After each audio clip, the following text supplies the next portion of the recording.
Let's talk about arabesque. What are the names, what are the positions, and how to improve your arabesque balance so you can improve your tours in arabesque. Let's begin by positioning yourself en face.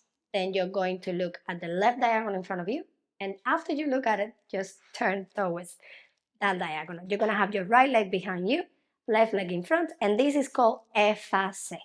Arms to the first position, round, goes up, left arm in front of you, right arm by your side, no behind you, right beside you, right in front of you, like an L.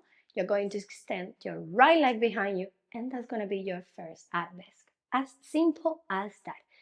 Next, you are only going to change the position of your arms. So, reset back, extend right arm in front of you, left arm by your side.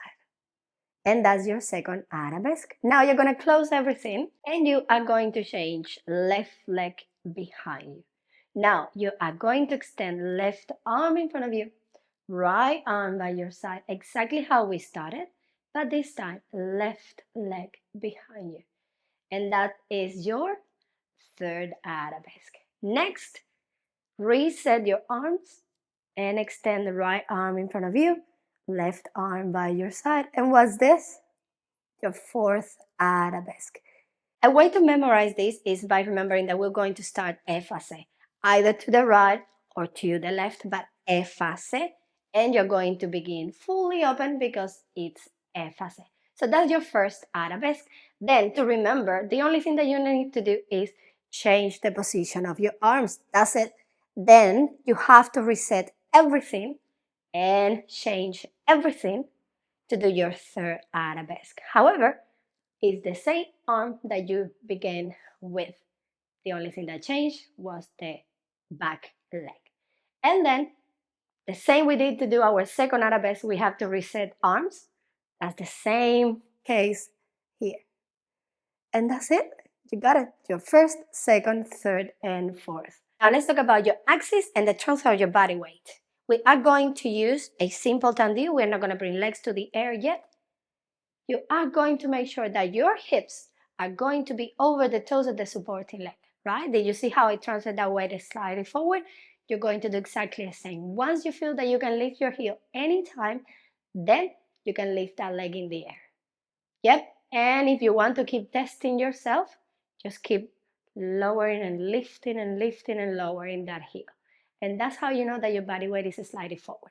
As you do a piqué to arabesque, make sure not only that that arabesque is as far away as we can, but that your hips are coming over the toes and not staying back, right?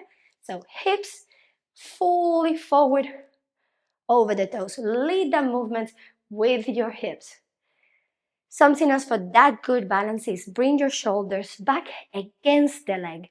So the leg that is going into arabesque doesn't go down, rather goes pressing against your back to stay on that arabesque.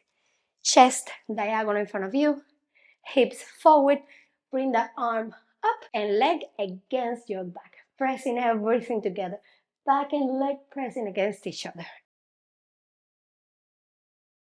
And that's going to be the best way to improve your arabesque. Now, if you want to have really quick tips to practice, add the bar in any position and just make sure that you do plié, releve, hips over the toes, upright position, leg against your back, hold, and repeat that plié, releve as many times as you need. I mentioned that all this is very important for your tours in arabesque. If you want a tutorial about how to do tours in arabesque, please let me know and I would love to make a tutorial for you.